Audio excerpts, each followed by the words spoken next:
va a tener mayores oportunidades, porque va a estar en contacto activo con lo que pasa en su realidad, con lo que pasa en su contexto, y le va a permitir al estudiante vivir esa realidad. Por lo tanto, el desarrollo humano va a ser mucho mejor, visible, tangible, y la cultura y la profesión de esos estudiantes van a estar cimentadas en una realidad social. Vamos a encontrar el porqué de nuestra profesión y cómo nuestra profesión puede ayudar al desarrollo social y al desarrollo de los territorios.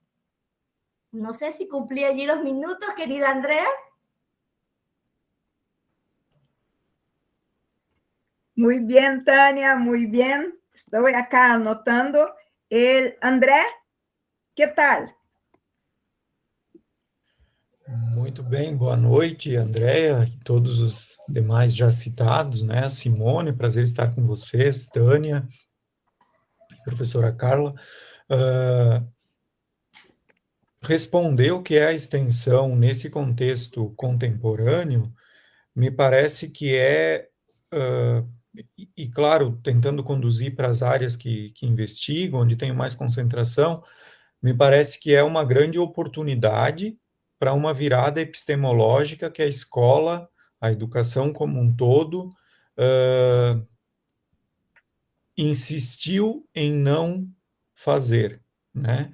Permanecemos num contexto de educação afastado dos territórios, como disse a professora Tânia, e esse distanciamento tem nos custado, de alguma forma, a desinteresse da população. E quando eu digo desinteresse da população, eu me refiro, concordando com o que a professora Tânia já trouxe, né, de que sim, a extensão tem esse potencial de aproximar dos territórios, de fazer com que o docente, o educador, tenha um sentimento maior de pertencimento, ensine, mas acima de tudo aprenda com os territórios, né? Então essa noção de pertencimento, tudo isso que está posto nos clássicos da nossa teoria, da literatura, da educação em termos de extensão, mas eu acredito que a contribuição principal nesse tempo que me foi dado aqui possa ser no sentido de nos fazer pensar, principalmente os acadêmicos de pedagogia, da necessária virada epistemológica. E dentro das estratégias que nós temos postas para uma virada epistemológica, a extensão me parece ser uma das mais potenciais, porque buscando apoio, por exemplo, em Heidegger, em Bruno Latour, é necessário que a academia, o ensino superior e também a educação básica reflita sobre o distanciamento que ocorreu na virada do século, principalmente, do social. E quando eu digo social, eu estou me referindo também, por óbvio, ao mercado, aos arranjos produtivos locais e o próprio locus de atuação do docente. Então, por que e para que fazer extensão? Me parece que é para devolver o verdadeiro significado da prática docente e do valor do processo ensino-aprendizagem dentro de uma estrutura que vê sim e outra também, se vê enraizada num processo burocrático tamanho que furta tanto o docente quanto os aprendizes da possibilidade de inventar, da possibilidade de inovar e, principalmente, de discutir temas relevantes para aquele território a partir das habilidades e competências que estão num currículo cada vez mais estruturado e engessado. Então, tentar buscar alternativas para esse currículo pressupõe, por óbvio, a capacidade de refletir e executar princípios como o da indissociabilidade. Colocar em prática os princípios da extensão, e aí poderíamos voltar lá desde as nossas resoluções brasileiras, mas poderíamos ir ainda mais a fundo, né? Talvez retomar a reforma de Córdoba, a questão da praxis em Paulo Freire, as ecologias dos saberes em Boaventura de Souza Santos, independente da matriz teórica que nós acionarmos para entender o potencial da extensão, me parece que num processo cíclico, nós nos mantivemos, enquanto instituições de ensino superior, numa retórica conteudística, em que a valorização do conhecimento teórico se sobrepôs aos saberes populares, aos saberes dos povos tradicionais, aos saberes que têm efetivamente impacto em determinados territórios. E aí, pensando a América Latina, para fechar esse primeiro raciocínio, André e demais colegas, nós temos uma riqueza que faz inveja a qualquer país, a qualquer continente, uma diversidade, uma biodiversidade de fauna, flora, povos tradicionais, e muitas vezes desprezamos isso importando pacotes tecnológicos de outras nações que encontraram um modelo de desenvolvimento que não necessariamente é útil para nós. E aí eu deixaria como sugestão para aprofundar, caso algum acadêmico ou quem está nos acompanhando pelo YouTube tenha interesse, a leitura do livro Tecnodiversidade, do Yuko Ryu, ele é de Hong Kong, e ele faz, a partir de teóricos, como já citei aqui, Heidegger, Latour, Seres, ele faz uma análise das riquezas que a América Latina deixa de lado por priorizar importação de pacotes tecnológicos.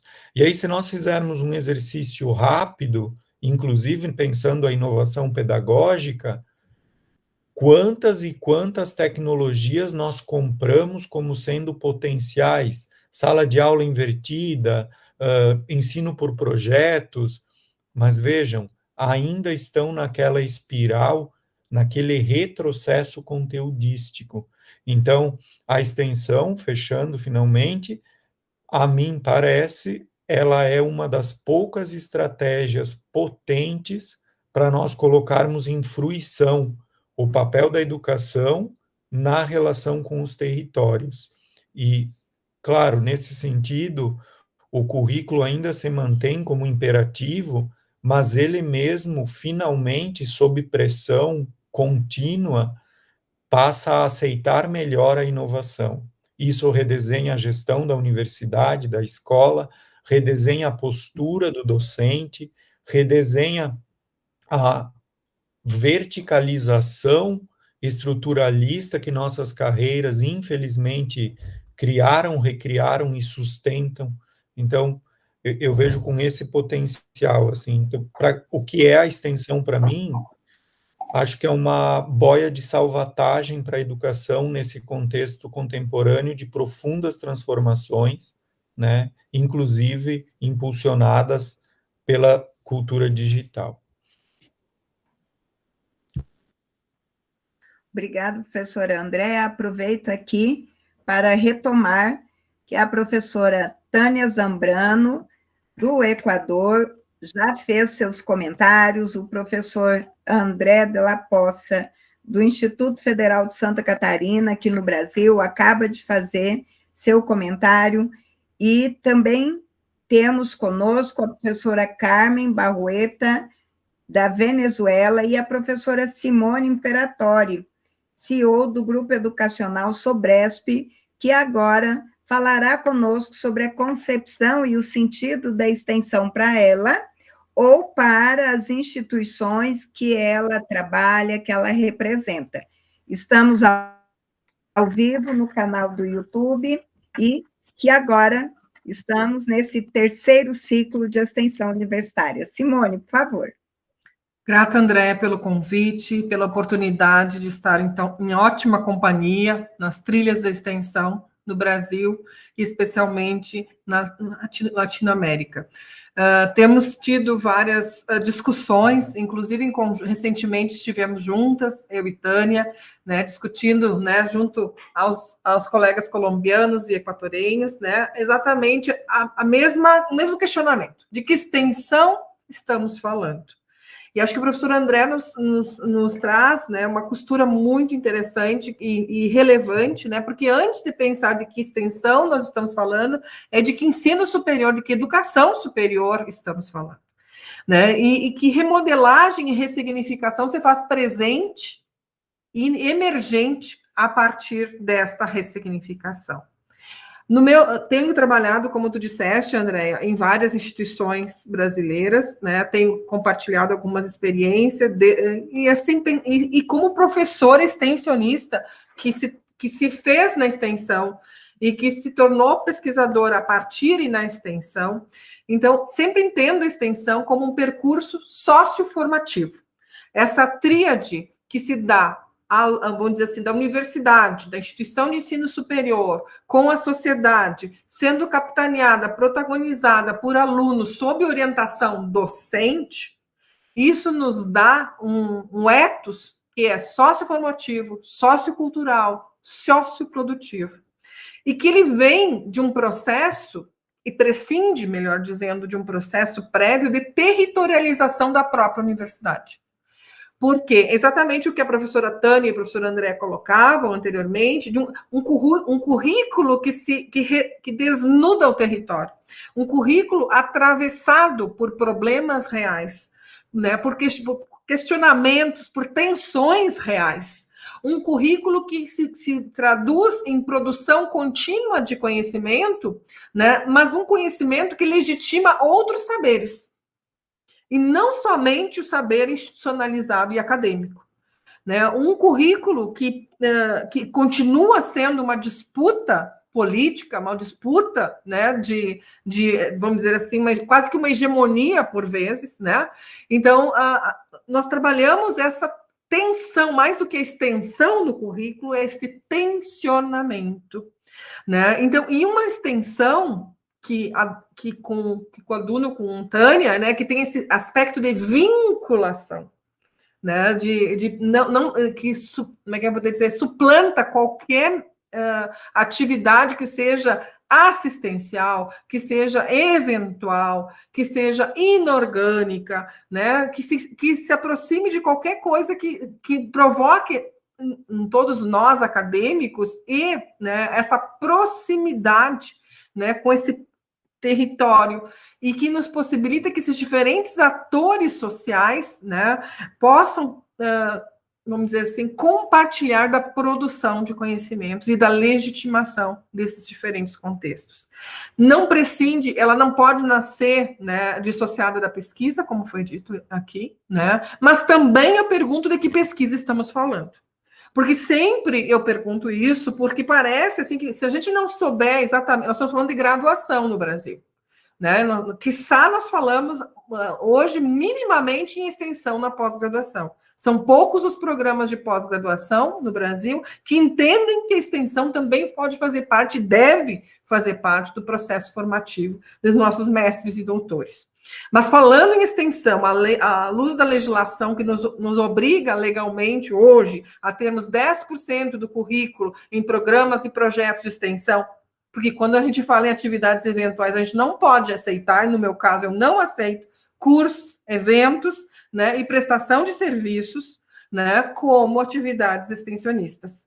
Extensão, para mim, tem que ser continuada, tem que ser processual, programática, contínua, construída a partir, enraizada em objetivos comunitários, né, a partir dessas demandas e objetivos acadêmicos, coerente com o perfil de egresso. Então, a gente tem que olhar qual é a pertinência social e qual é a potência acadêmica desse processo, né? Então, exatamente organizar em diferentes metodologias, porque também entendo uma extensão que tem, sim, um trabalho metodológico qualitativo necessário, né, para que seja dialógica, para que seja participativa, para que possa ter mensurado seus resultados e também se revestir de um processo avaliativo. Eu e Tânia discutimos recentemente num painel sobre exatamente a questão do processo avaliativo na extensão, para além dos indicadores que nos ranqueiam e quantitativos se configuram, que seja exatamente, né, de que extensão, para quem, né, com quem, né, porque muito mais é com quem, e ao mesmo tempo como avaliá-la, né? Esse é o grande desafio na política brasileira, na política educacional brasileira. Obrigada, Simone. Suas palavras vêm muito de encontro com aquilo que eu acredito e que eu tenho escrito, né? Principalmente em repensar a universidade e o papel. O André trouxe também uma questão. Na minha opinião, pelos estudos que eu já tenho, eu venho defendendo, a extensão, que é a base da universidade, porque a extensão tem pesquisa, a extensão tem ensino, a extensão tem produção do conhecimento científico. A pesquisa engavetada, ela só é engavetada, então nós temos que rever a universidade latino-americana, talvez, né? A professora Carmen teve uma queda, mas nós vamos dar prosseguimento. Quando ela entrar, ela dá a sua concepção em relação a isso. Professor André, de uma certa forma, nós já entramos aqui na conversa, mas agora respondendo à questão, como está o processo de inserção curricular na sua instituição em Santa Catarina? Como que ela se apresenta, ela se constitui? Porque vocês já estão com o currículo, a inserção no currículo, ou estão em processo, e como está isso? Muito bem, tentando responder de forma objetiva, né, Andréa, como você citou na introdução do debate, eu atuei na diretoria de extensão aqui do Instituto Federal de Santa Catarina, o IFSC, que hoje tem 22 campi pelo estado. Vou colocar um número aproximado, são mais de 54 mil estudantes, né? Então, desde 2016, desde 2014, acompanhei a discussão do GT dentro do Fórum ProEx, o Fórum de Pró-Reitores, que mais tarde avançou para o CONIF e outros conselhos colegiados, e finalmente em 2018 tivemos a resolução que estabeleceu uma estratégia para a meta do Plano Nacional de Educação, né, que está se encerrando nesse ano, e chegamos aí a um número, uma meta, né, de 10% da carga horária dos currículos da educação superior em extensão. Então, no IFSC, nós acompanhamos esses processos. Atualmente, a professora Milena, diretora de extensão, e o professor Walter, o pró-reitor. Acredito que o IFSC deu passos firmes desde o início em relação à implementação da curricularização da extensão. E isso traz, talvez, antecipação de alguns problemas, né? Ao mesmo tempo, nos traz oportunidade para, em diálogo, encontrar soluções para esses problemas. Então, as graduações estão todas com os projetos pedagógicos de curso revisados, né? O Conselho de Ensino, Pesquisa e Extensão, colegiado, e o Conselho Superior da nossa instituição já aprovou esses documentos, isso pré-pandemia, durante a pandemia, alguns projetos, e iniciou-se um processo de formação, num primeiro momento, das coordenações de curso, depois núcleos docentes estruturantes, demais docentes, e essas formações seguem em oferta, né? Então, eu acho que pode ser mais rico se eu falar da minha experiência agora, nos últimos 2, 3 anos, fora da gestão, né? Tentando, junto com nossos colegas, implementar o que o currículo prescreveu, né? Então, nós temos vários tipos de curricularização da extensão. Alguns NDEs que fizeram um trabalho que eu considero mais qualificado, né, estudando os APLs, propondo justamente dentro do que a professora Simone trouxe, um diálogo mais qualificado, contínuo, por meio de programas, e outros, até pela natureza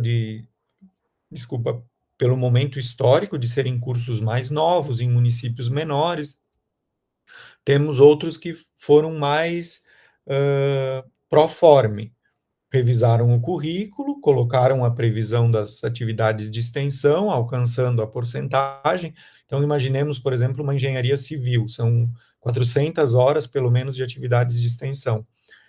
O lado bom disso é que, à medida que os programas estão se consolidando, os campi vão trocando figurinhas. Então, esse programa está dando certo aqui, ou está dando certo na Federal de Santa Catarina, na UDESC. Então, essa rede, ela tem se mostrado muito profícua, né? Os resultados que nós temos encontrado são muito potentes nesse sentido.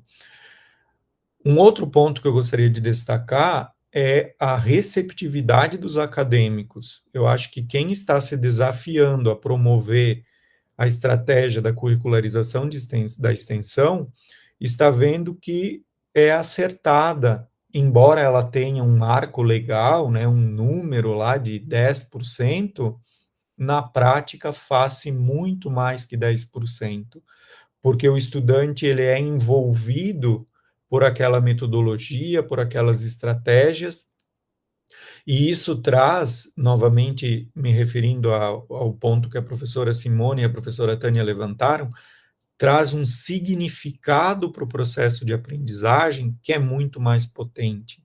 Então, no semestre passado, dentro do programa que eu coordeno, que é de cidadania digital, nós tivemos desenvolvimento de aplicativos com estudantes da mecatrônica, plataforma para mapeamento de locais de inundação, alagamento, num estudo contínuo em relação a mudanças climáticas no curso de eletrônica. Na engenharia civil, tivemos um esforço para digitalização do processo do chamado IPTU verde na cidade de Florianópolis. Então, os estudantes, ainda que alguns no início do curso da graduação, eles começam a perceber que tudo aquilo que está sendo discutido, ainda que em outras unidades curriculares, como cálculo, programação, estatística, visualização de dados, por meio da extensão, gera uma potência que empodera eles enquanto futuros bacharéis, futuros engenheiros, designers e assim por diante. Então, a curricularização, eu diria que anda bem dentro do IFSC.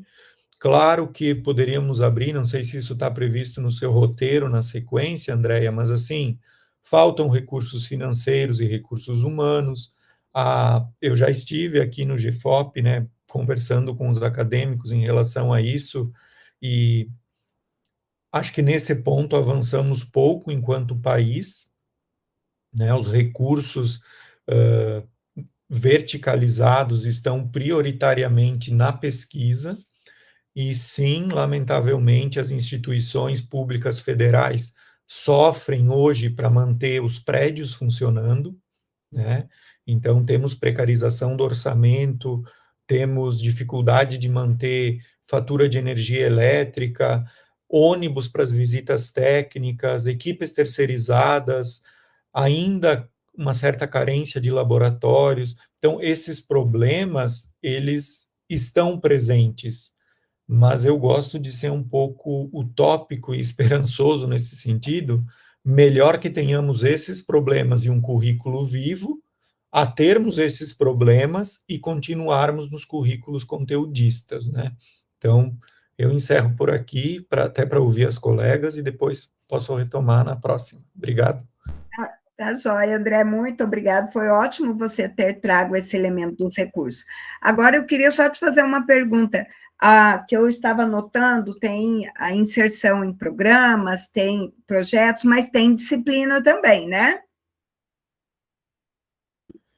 Nós espelhamos a estratégia da metodologia. Então, as unidades curriculares básicas de iniciação científica, agora elas são ministradas em iniciação à pesquisa e à extensão. Então, claro, houve mudança de carga horária, né?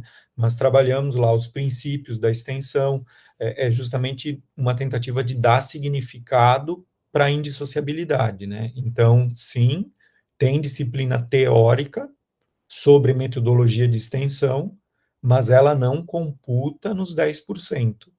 Perfeito. Os 10% estão reservados ao relacionamento com os territórios, com os APLs e assim por diante. Maravilha. Bom, a professora Carmen conseguiu voltar. Professora Carmen, você pode falar conosco agora? As perguntas foram as seguintes: o que é extensão? Para que extensão? E se no seu país existe a obrigatoriedade de todos os alunos de graduação fazerem extensão? Você consegue falar conosco? Que aí você já se posiciona nas duas perguntas que estão sendo discutidas. Bom, acredito que ainda não, que ela ainda está com problema. Tânia, você pode falar conosco enquanto a profesora Carmen se organiza? Ok. Vamos a responder a la pregunta sobre la curricularización, que fue la pregunta que nos hizo la doctora Andrea, y les puedo decir que el Ecuador, desde el 2010, a partir de la Ley Orgánica de Educación Superior, donde coloca a la vinculación con la sociedad como ese proceso sustantivo relevante que se articula con la investigación y con la docencia para responder a las problemáticas sociales, eso lo dice en la ley. Por lo tanto, bueno, llevo creo que 12 años como directora de vinculación y he visto el progreso que ha tenido el país a partir de que la ley lo reconozca y que también valide como un elemento importante para graduación a nuestros estudiantes que tienen que tener horas de vinculación, pero que también las instituciones de educación superior deben de tener la capacidad instalada para desarrollar su proceso de gestión interna de la vinculación o de la extensión universitaria. De allí que para aprobar los programas de grado y posgrado deben de desarrollar qué van a hacer tanto en su malla curricular, ¿verdad? Pero qué van a hacer en la vinculación y cuáles son las asignaturas, ¿sí?, que se articulan con la vinculación, con la extensión o con el proyecto de vinculación que se vaya a desarrollar. Es decir, en algunas de las mallas tenemos los proyectos integradores de saberes que está obviamente articulado desde la malla curricular e institucionalmente tenemos programas y proyectos donde todos, grado y posgrado, deben participar. Hay unas líneas generales que enmarcan a esos programas que tienen que ver también con los dominios de nuestra universidad y luego las carreras van trabajando. Tenemos proyectos que son disciplinarios, otros que son multidisciplinarios y otros que son interdisciplinarios. Llegar a la interdisciplinaridad no ha sido fácil. Si trabajar la disciplina en extensión ya ha sido compleja en Latinoamérica, llegar a un trabajo de proyectos multi e interdisciplinarios es un logro en este proceso, ¿no? No hablemos de la trans porque todavía no logramos aquello. Sin embargo, es importante destacar que el diagnóstico se hace a partir de esos diálogos de saberes, de ese diálogo participativo con la comunidad, que hay la ejecución de esas actividades y que se asigna un presupuesto para aquello. Obviamente que las universidades particulares, de pronto, el presupuesto en relación a investigación no es el mismo, hay una brecha, ¿no? Tanto para las universidades particulares como las públicas en el país, pero sin embargo existe. Sin embargo, es una obligatoriedad y eso nos ha ido dando posicionamiento y la posibilidad de jerarquizar esta función sustantiva, ¿no? Luego también vamos al proceso de evaluación, porque tenemos que evaluar si se cumplieron los objetivos, pero también la satisfacción de usuario. ¿Cómo aportó al perfil de ese profesional, el perfil no solo profesional, sino humanístico de ese estudiante que trabajó en la vinculación, cómo realimentó la docencia, pero qué transformamos en el territorio a partir de la cultura de la profesión? Esas preguntas en esa espiral que realimentan los procesos académicos son importantes porque permiten la mejora continua del proceso, porque permiten realimentar todo ese proceso que al final queremos a profesionales altamente capacitados, pero también con un perfil humanista, pero también sensibles a las problemáticas sociales, también con esa capacidad proactiva, sensible de cómo poder aportar a ese desarrollo a partir de su profesión, ¿no? Entonces, por allí hay algunos logros importantes que se han dado desde tener ese marco legal, la capacidad instalada y un modelo de gestión que permita aplicar con toda esta organización institucional la vinculación con la sociedad en articulación con el currículo, es decir, con la docencia, con las materias que se articulan a esto y con la investigación. Por allí vamos aprendiendo, es un proceso de mejora continua, lecciones aprendidas, pero creo que hemos caminado con un objetivo claro. También la red, la REUBIC, que es la Red Ecuatoriana de Vinculación con la Sociedad, ha aportado mucho a nivel país porque ha hecho fuerza universitaria para ir dando este proceso de jerarquización a lo que significa en concepción, aplicación, resultados, importancia que tiene la extensión universitaria o vinculación con la sociedad. Gracias, Tânia. Pero que uma dúvida. ¿Tienes un percentual igual a Brasil? En Brasil tienes que ser obligatorio 10% de la carga horaria total de curso. En su institución, pela ley orgánica, ¿no hay un percentual? Dice en la ley orgánica, el estudiante debe cumplir mínimo 160 horas a la extensión o los proyectos de vinculación. Sí, sí, 160 horas. Ok. Simone, sim?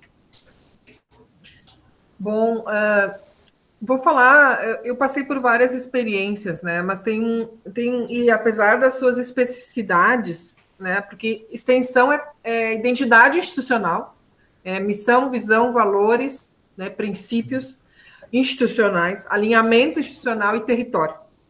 Tudo isso, né? E todo esse contexto territorial de indicadores, né? Que nos, vamos dizer assim, orientam ou nos fundamentam para qualquer proposta. Tudo isso traduzido numa estratégia curricular, né? Atravessada por problemas reais.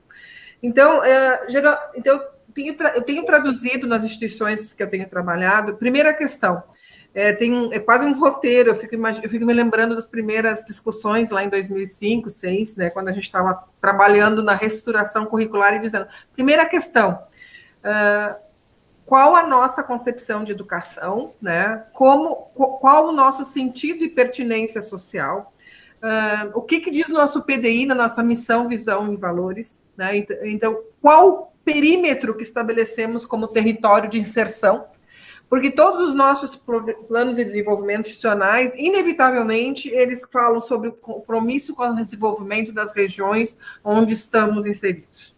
Mas o que, de fato, significa isso para cada uma das instituições, independentemente da natureza de mantença, públicas, privadas, comunitárias, no caso do Brasil, né?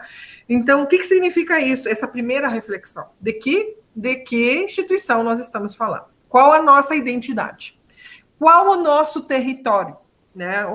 Quem são os atores? Como esse território dialoga com o nosso currículo e vice-versa? Como o nosso currículo dialoga com esse território ou potencialmente deverá dialogar.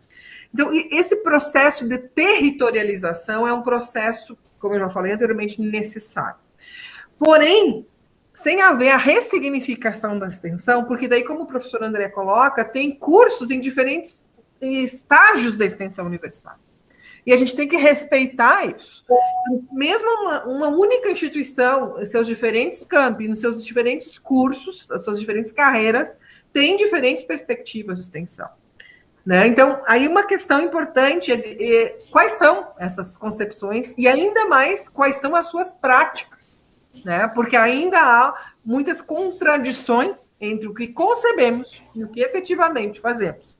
Ainda temos uma extensão bancária, missionária e de aculturamento, né, que não respeita, né, a identidade dessas populações. Então, é necessário refletir, né, assim, de coração aberto, né, epistemológica, legal, né, mas, ao mesmo tempo, dentro daquilo que a universidade se propõe. E olhar muito de perto o perfil de egresso que definimos, né, a pertinência social de cada um dos cursos, então qual a justificativa acadêmico-social de cada um dos cursos na sua proposta pedagógica, Né? Então, porque se fala muito em linhas de pesquisa e não se fala em linhas de extensão. E o mais absurdo é quando se fala em linhas de pesquisa e outras tantas linhas de extensão, sem que isso dialogue entre si. E se fala em sociabilidade, quando ensino, pesquisa e extensão ainda estão segmentadas em gabinetes separados dentro da própria gestão institucional. Sempre tenho defendido que não existe indissociabilidade no currículo se não tiver existir efetivamente indissociabilidade na gestão. Então, essa é uma discussão presente, premente e necessária, prévia à institucionalização da extensão, que inevitavelmente se dá sob a forma de programas, nas melhores propostas, de projetos, nas melhores propostas, mas que também se dá de maneira rateada, pulverizada nos currículos, de uma parcializada, né, de forma eventual, né, em cursos, em ações, por vezes sequer alinhadas a objetivos efetivos, né?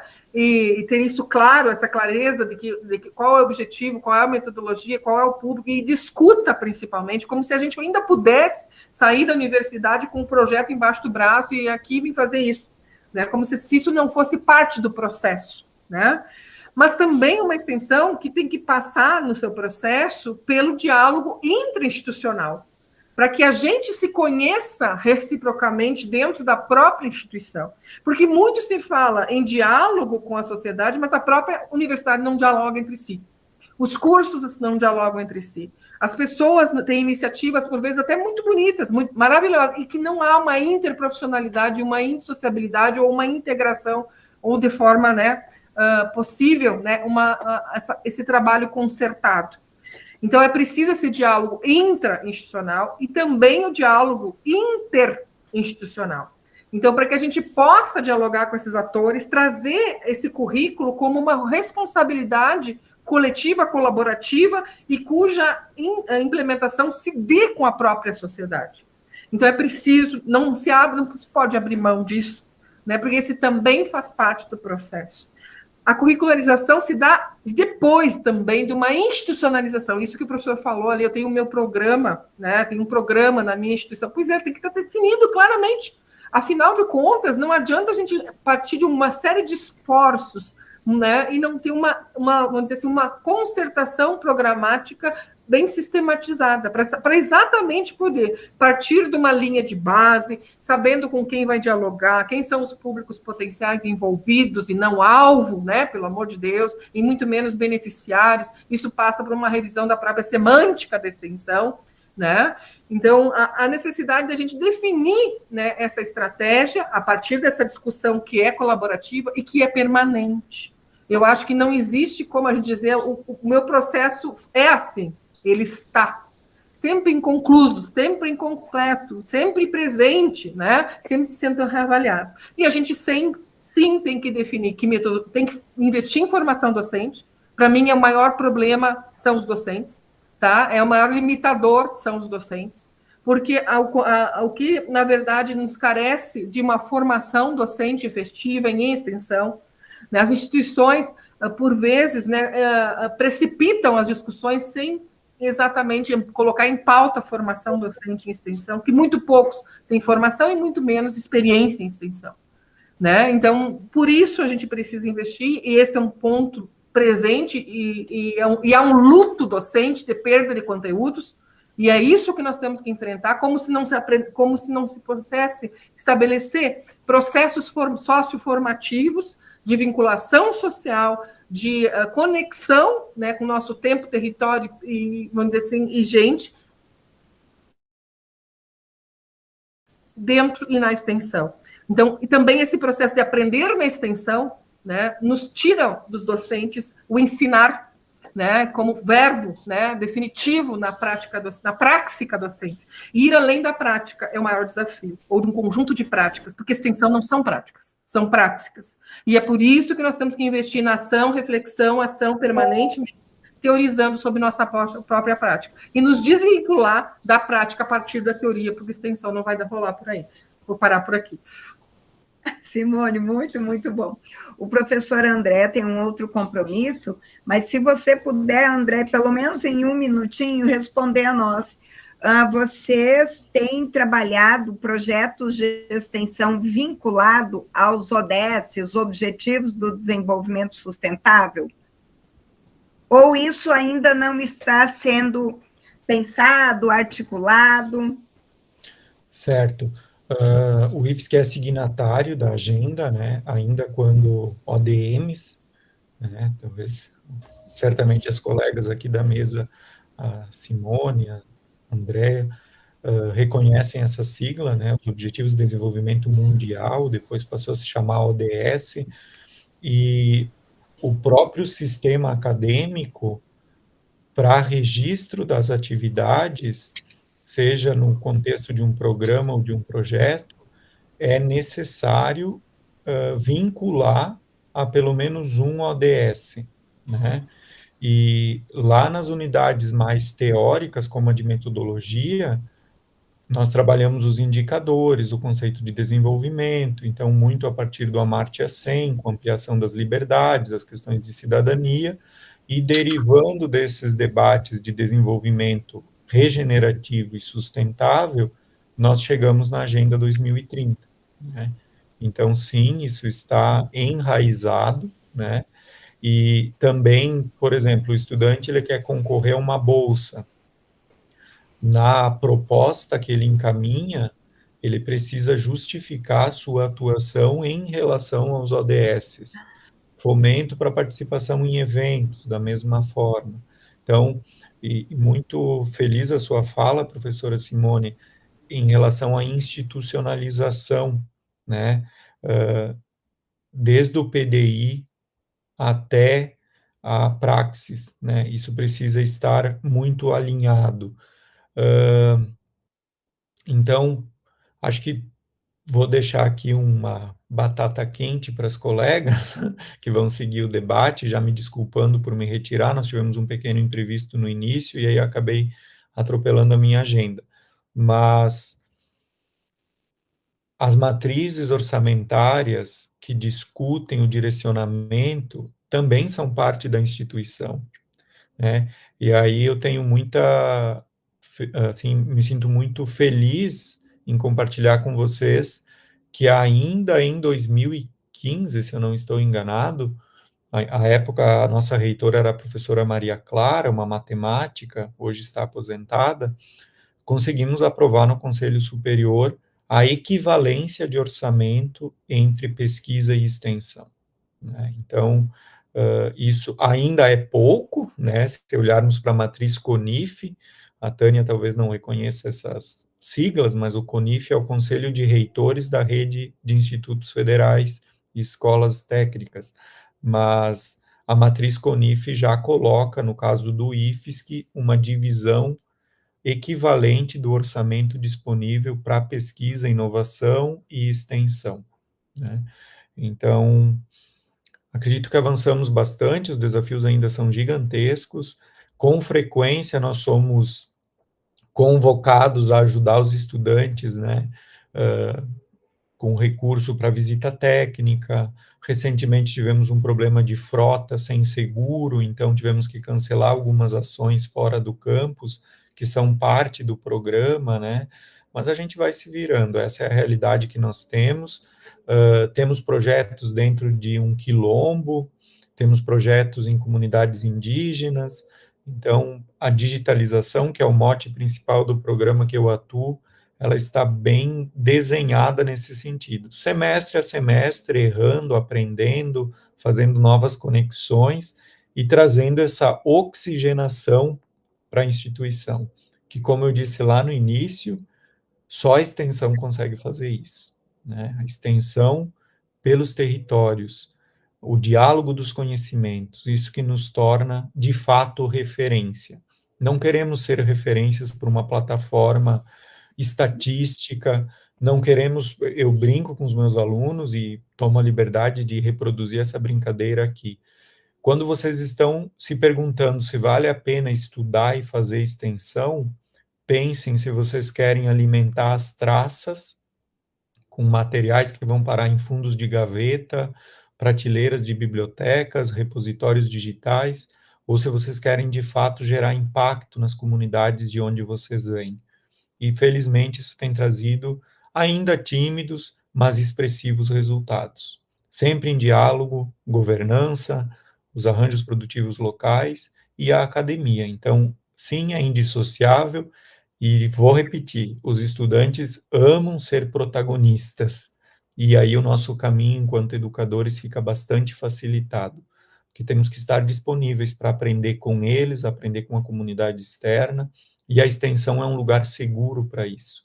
Então, mesmo aqueles docentes, educadores mais resistentes com a extensão, aventurem-se, vale muito a pena. Comecem, é um processo, ninguém saiu escrevendo artigos na primeira unidade curricular do seu curso superior, né? Então, a prática de extensão, ou a praxis extensionista, ela também precisa de um pouco de espírito aventureiro, no sentido de se despir, inclusive linguisticamente, como a professora Simone trouxe, né? Se despir daquelas convicções, daqueles arcaísmos catedráticos e incorporar mais o chapéu, a bota, sair da sala, sair do laboratório, encontrar o social nu e cru, que ele tem muito para nos ensinar. Andréia, desculpa o horário. Muito obrigada. Que isso? Pabline, parabéns pela organização, sempre à disposição, tens meu contato agora. Um abraço, gente. Bom debate aí, boa continuação de evento para vocês. Muito obrigado, André, e desculpe pelo imprevisto do início, fugiu do nosso controle, mas ótima reunião para você. Obrigada. Nos vemos em Goiânia, então, Simone e André. Isso. Ou lá no Equador, com a Tânia também. Vamos sim. Um abraço. Outro. Professora Carmen. A professora Carmen diz que não vai abrir a câmera para não saturar, né, a conexão, porque ela abre e acaba caindo. Então, professora Carmen, as perguntas que nós estamos aqui é o que é extensão, para que se fazer extensão, e se no seu país existe uma lei que obriga as universidades a fazerem extensão, e como isso está pensado nas ODS, ODS, Objetivos de Desenvolvimento Sustentável. A extensão tem alguma relação com os ODS? Por favor, professora Carmen. Buenas noches a todos. Saludos calurosos desde Venezuela. Pido una enorme disculpas por la falla en conexión. Es algo que no puedo prevenir, ¿no? Sin embargo, gracias. He estado escuchándolas en la medida de mis posibilidades y me alegra mucho saber que tenemos más puntos en común de lo que uno pudiese imaginar. Escuchando al profesor Andrea, a la profesora Tania, a la profesora Simone, en cuanto a qué es la extensión, creo que hay un acuerdo, ¿no? Aparte de que es una función social, dinamiza la universidad, la abre al entorno, le da vida a la universidad. A partir de esta concepción de la extensión como función dinamizadora de la academia, de la investigación, es que partimos, ¿no? Digo con agrado y comparto que desde el 2007 la Universidad Nacional Abierta, donde yo trabajo, en una de las tantas universidades, insertó la extensión en el currículo. Hubo un proceso de curricularización de la extensión, ¿ok? Se inserta la extensión en el currículum como un componente a través de cursos, a través de proyectos sociales y a través de proyectos técnicos, porque es así como la concibe la Universidad Nacional Abierta. La educación continua le da al estudiante herramientas para que vaya a la comunidad a través de una investigación-acción participativa, a través de una concepción diferente de la universidad en el entorno. Es decir, lo que hablaba la profesora Tania, ese diálogo permanente. El estudiante tenemos que formarlo para que él sepa cómo acercarse a esa comunidad y poder escucharla, para así poder entenderla y transformarla. También tenemos proyectos de acción social establecidos que han tenido continuidad a lo largo de 10, 15 años, donde el estudiante puede insertarse y con su acción, con sus herramientas adquiridas durante la carrera, incidir socioeducativamente, porque eso es uno de los propósitos de la extensión como función social. Es lo que alertaba la profesora Simone.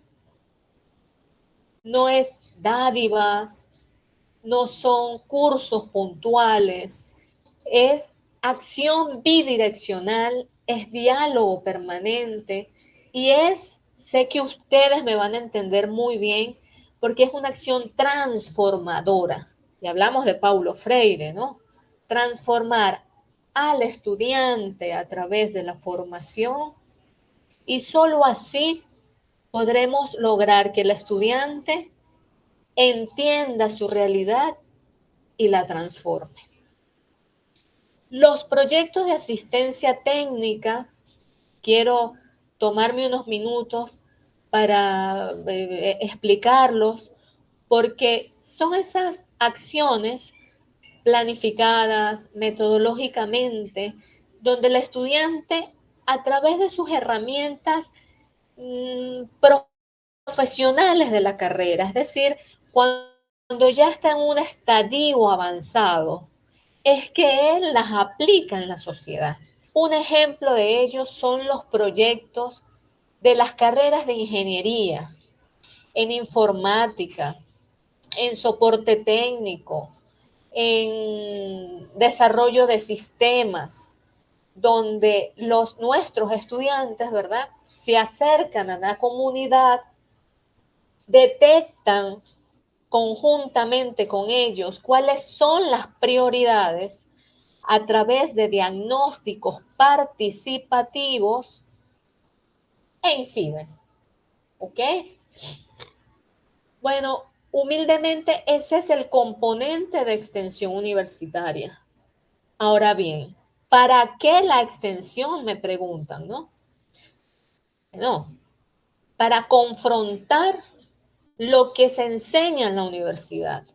Así le digo yo a mis estudiantes.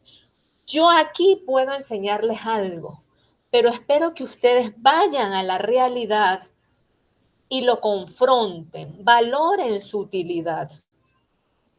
De modo que alguien, creo que la profesora Tania o la profesora Simone, hablaba de evaluación. Llamamos a nuestros estudiantes para que ellos mismos evalúen la pertinencia social del conocimiento adquirido en la universidad. Son ellos el termómetro de la pertinencia social. Ahora bien, si hay una ley, pregunta la doctora Andrea. La educación en Venezuela tiene una función social, ¿verdad? Tiene una función transformadora en cuanto a los instrumentos legales macro, entiéndase Constitución y Ley de Educación. mas sin embargo no tenemos una ley que rija cómo se operacionaliza la extensión universitaria. Cada universidad atendiendo lineamientos macro operacionaliza su extensión. Acá en Venezuela hay un programa de formación nacional en áreas fundamentales para el desarrollo del país. Y cada programa tiene proyectos sociales que el estudiante va desarrollando en la medida en que avanza. Esto es a nivel nacional, al igual que la Universidad Nacional Abierta. Somos la única universidad que estamos en todo el territorio nacional, con la particularidad de ser abierta y a distancia, capaz, porque nacimos así, es que se nos ha facilitado esa apertura hacia el entorno. No tengo, la última pregunta no la tengo clara. Carmen, acá en Brasil estamos dialogando, no todos, pero que algunas personas dialogando, que la universidad necessita cumprir com ODS, Objetivo de Desenvolvimento Sustentável. É uma agenda criada em 2015 pela Organização das Nações Unidas. Então, não sei se em Venezuela tem sido discutido ODS.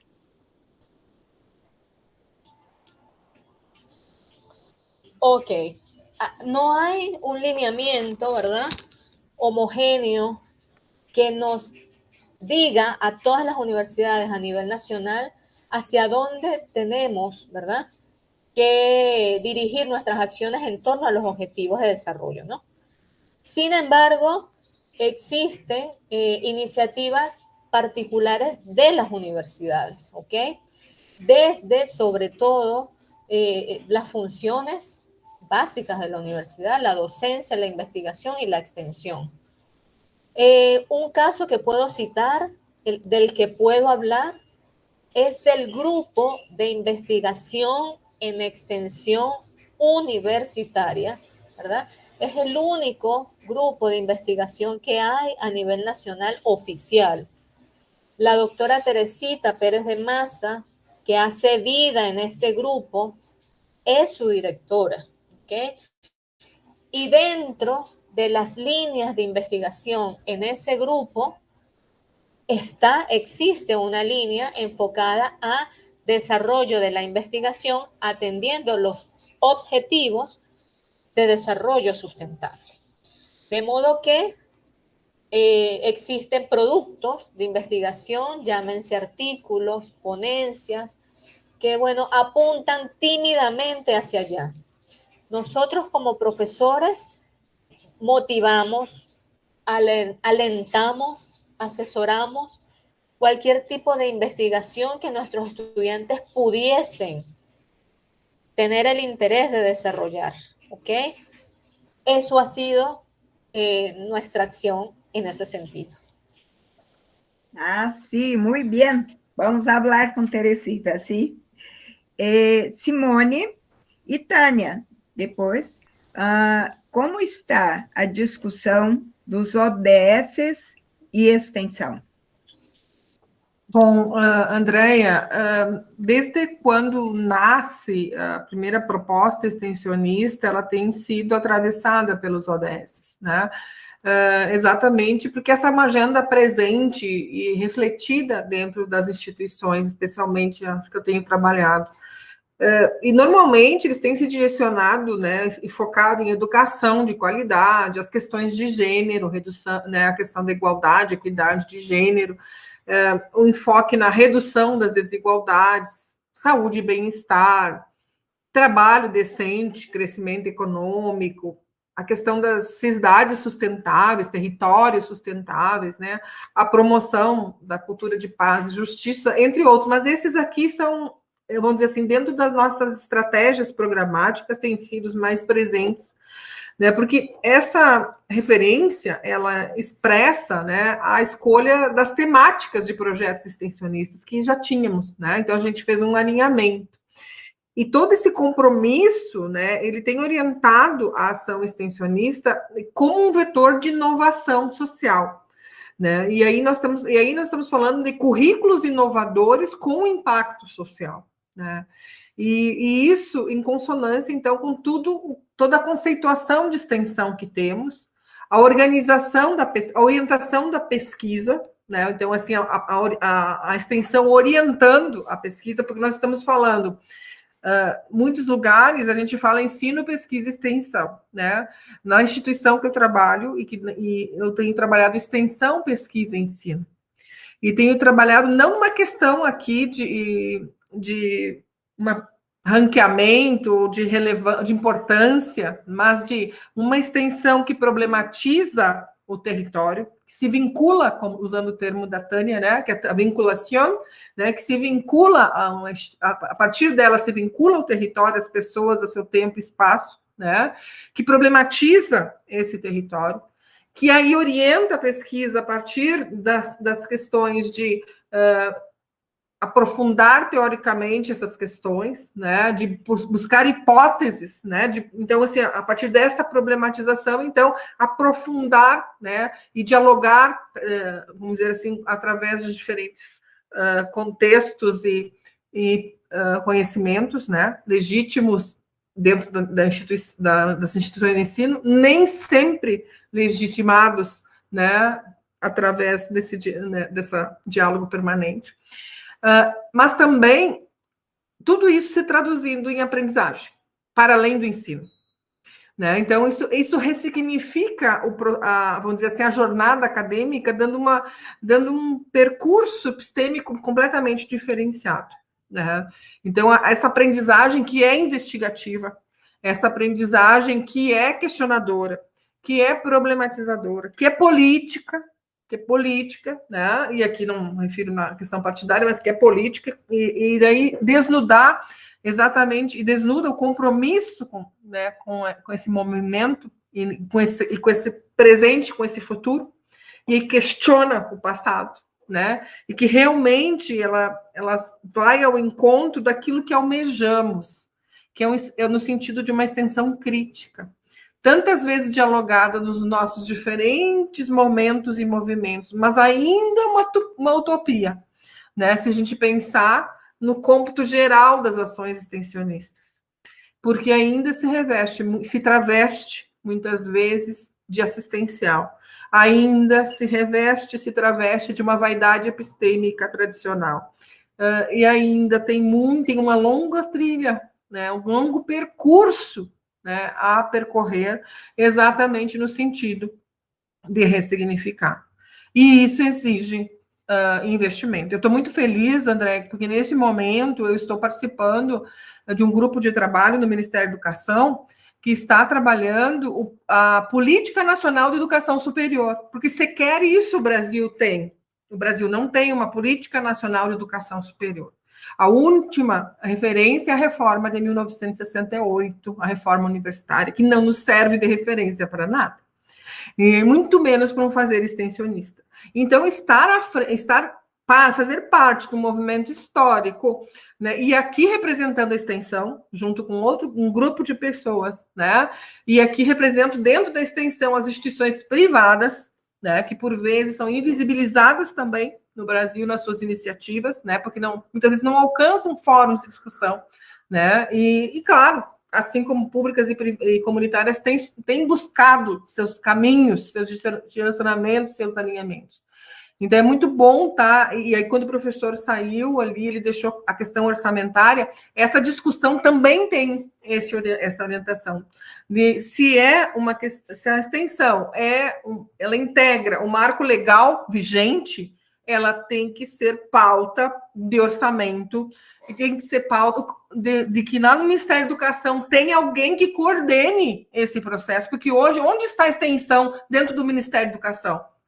A quem nos dirigimos para falar sobre extensão?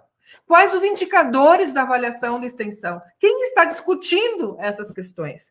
Fizemos vários grupos de trabalho pelo Brasil, fizemos sugestões dos diferentes fóruns, participamos de assembleias públicas, mas onde está os indicadores de avaliação na extensão? Se vai ser uma avaliação multidimensional, como temos discutido, e Tânia, estávamos na última vez também falando, um processo de avaliação multidimensional, porque diferentes são as instituições, diferentes são as suas intencionalidades, né? E por isso precisamos ter diferentes indicadores. E precisamos ser avaliados a partir da nossa determinação e compromisso.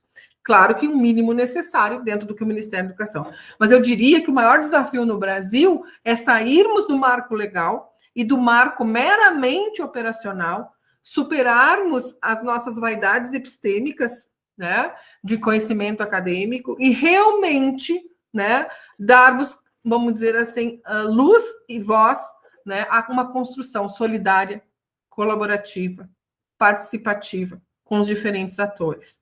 E não existe uma formulação possível única. Existem extensões, né, em diferentes estágios. E aí, isso só nos enriquece. Isso mesmo, Simone, muito, muito obrigada. Eu trouxe vários pontos aqui para a gente alargar as discussões. Tânia, e no Equador, como está a relação dos ODS con la extensión?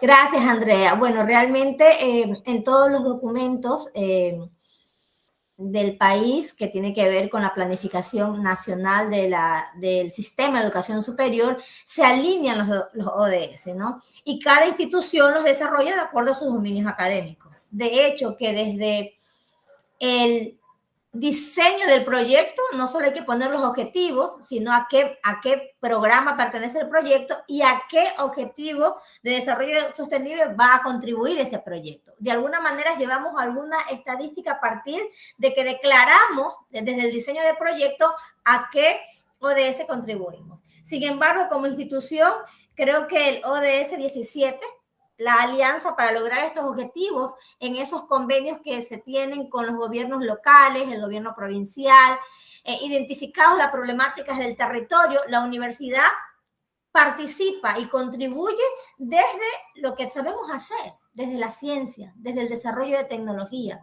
Y desde allí, desde ese trabajo en territorio, en alianza estratégica con las organizaciones públicas, privadas, con los ONG, con los municipios, ¿verdad? Con los gobiernos locales, es donde juntos podemos lograr una verdadera contribución al territorio, porque la universidad no lo puede hacer sola. Ese objetivo de 17, que busca esas alianzas estratégicas, vamos a lograr más y mejores resultados cuando dialogamos todos los actores del territorio. No es un proceso fácil, siempre es un proceso complejo porque la academia tiene unos tiempos, tiene unos procesos, el sector público, los gobiernos locales tienen otros tiempos, otros procesos, otros objetivos, otros intereses, lo mismo la comunidad, las organizaciones. Ya estar en ese diálogo con los diferentes actores es un reto bastante importante que le toca a la vinculación con la sociedad dar esos lineamientos, dar ese primer paso, organizar metodológicamente ese diálogo que permita llegar a acuerdos comunes y marcar esa ruta de trabajo con los diferentes actores sociales.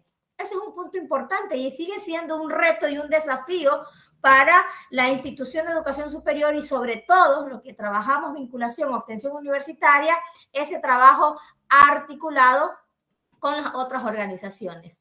Y bueno, antes de cerrar, yo creo que ha sido muy interesante tengo que retirarme prontamente, pero sí es importante mirar que todavía tenemos retos y desafíos en la extensión universitaria.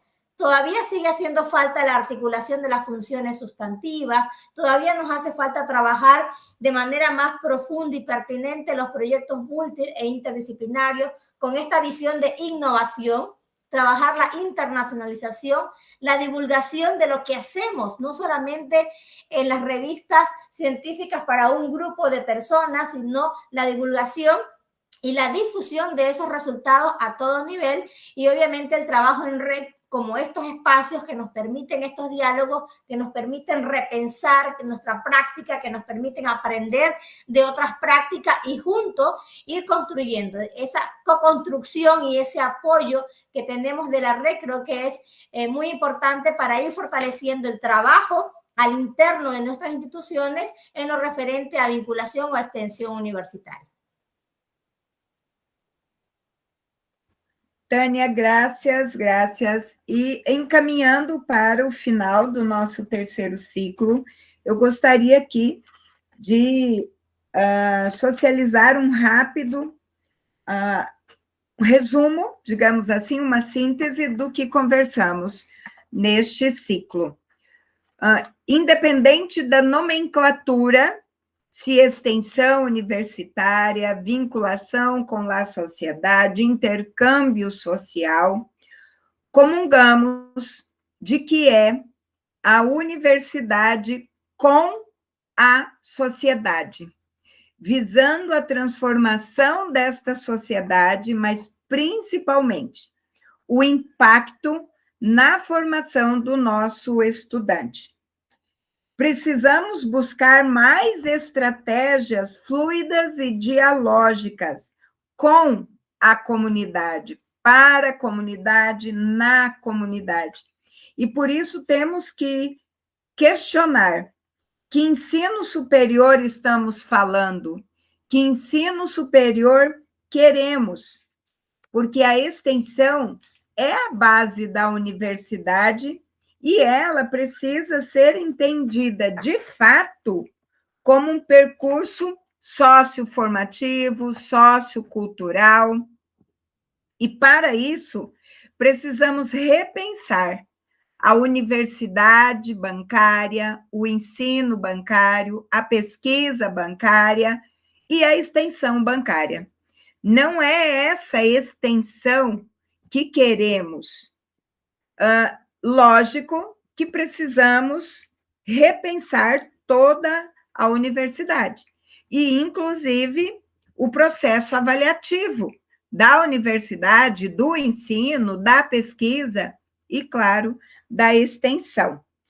Então, essa educação, essa extensão bancária e missionária, nós precisamos rever. E, para isso, a sugestão é, entre outras coisas, investir em formação docente para a extensão crítica, e também pensar nas regulamentações, como o PDI, o PPI, os projetos institucionais e de curso.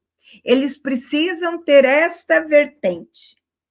E comungamos também de que os Objetivos de Desenvolvimento Sustentável podem, sim, ser alvo dos projetos, dos programas de extensão universitária.